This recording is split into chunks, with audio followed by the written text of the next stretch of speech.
Remember the folks who spent $450,000 on their motorhome and then lived to regret it because of all the problems that they had? We would have passed.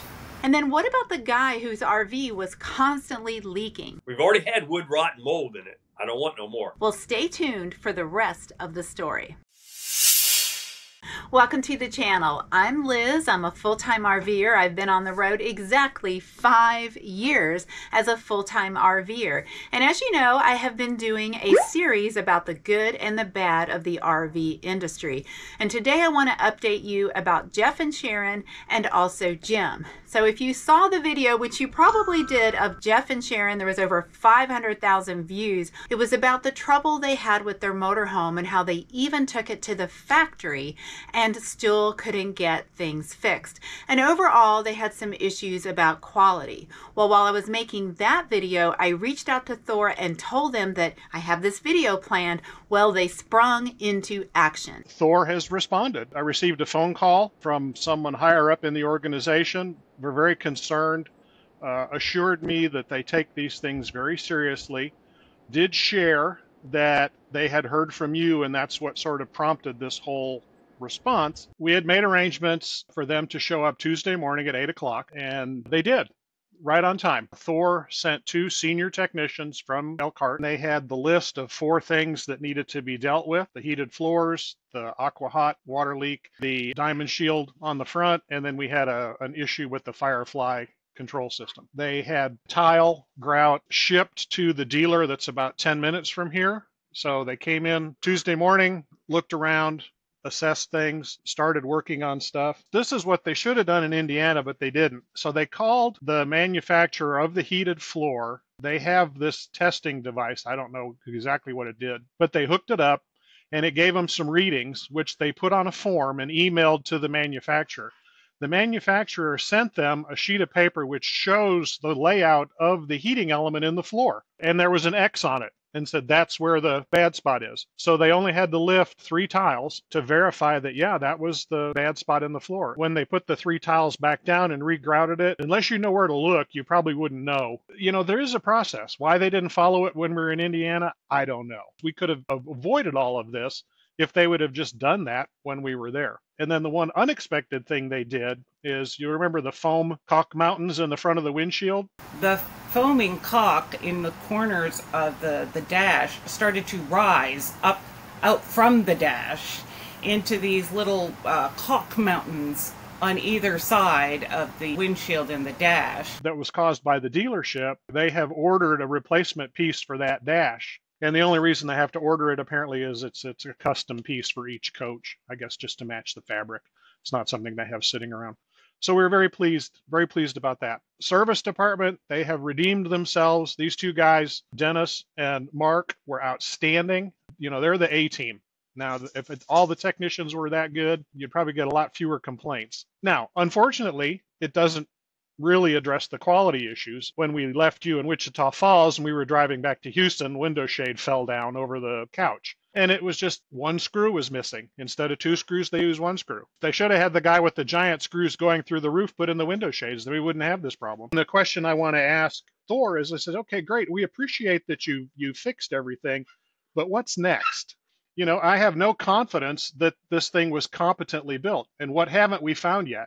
As we're driving along and the window shade fell down, that was one thing, but what if that would have been one of the cabinets over the driver's seat? That would be much more exciting to have come down on the freeway. And how do you know? I mean, I have very little faith that the rest of it was assembled well, you know? So now I guess my next project, I'll just go around and start looking for missing screws or something. I don't know, or take a few out and see if they're the right size, which is ridiculous that you have to do that. They still need to work on their quality. We were fortunate in that we ran into you and you got your Irish up and you went after Thor, and then Thor responded. What about the rest of the people that aren't fortunate enough to meet you and end up having to deal with this on their own? My advice is, when you call the helpline, be persistent and ask to escalate. Tell them to escalate this up the chain. If we had known all the stuff underneath the prettiness that was wrong with this coach, we would have passed. So now that everything's working,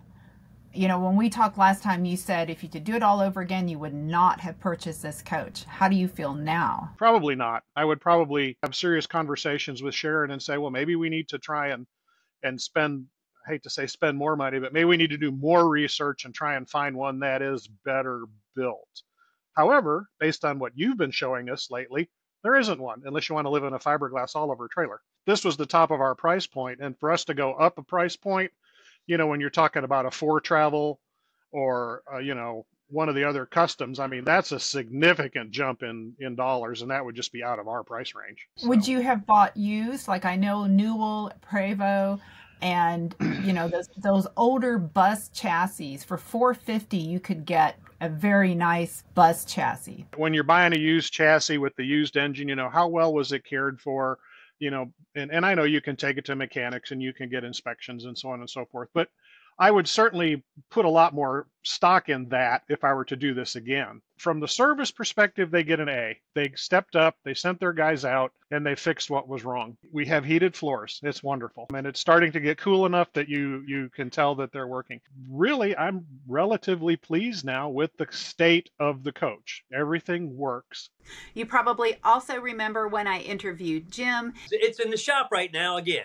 He had a brand new Class C 4 Winds RV, and it had been in the shop so much.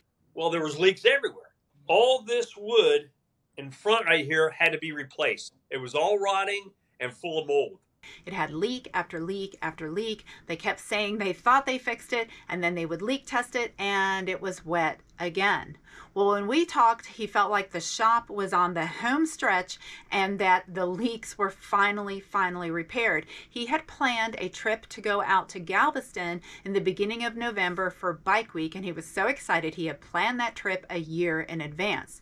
So the first email that I get from him was he had to cancel that trip. This was a few days after his video came out, and it turned out that his jacks would not retract. And this was because there was so much water in his motorhome that water had gotten into the module that controls the jacks, and it messed that up. Well, then a few days later, I got another email from him. I had been corresponding with him because you had commented, look, with all that water and with him living in Florida especially, he's at risk for getting mold in there. So I reached out to him and I said, hey, you might want to do a mold test. He contacted me and said, yes, it does have mold. I sent it off to find out what kind of mold.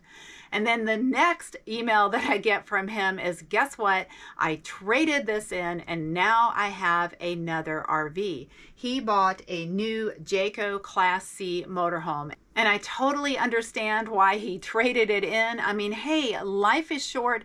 Jim is retired. He wants to get out there and enjoy life. If you've enjoyed this video, please like, subscribe, and share. And I want to put the spotlight on dealers who are doing it right. So if you've had a great experience at an RV dealer, absolutely reach out and let me know. And if RV life is calling you, I hope you come out here and give it a try.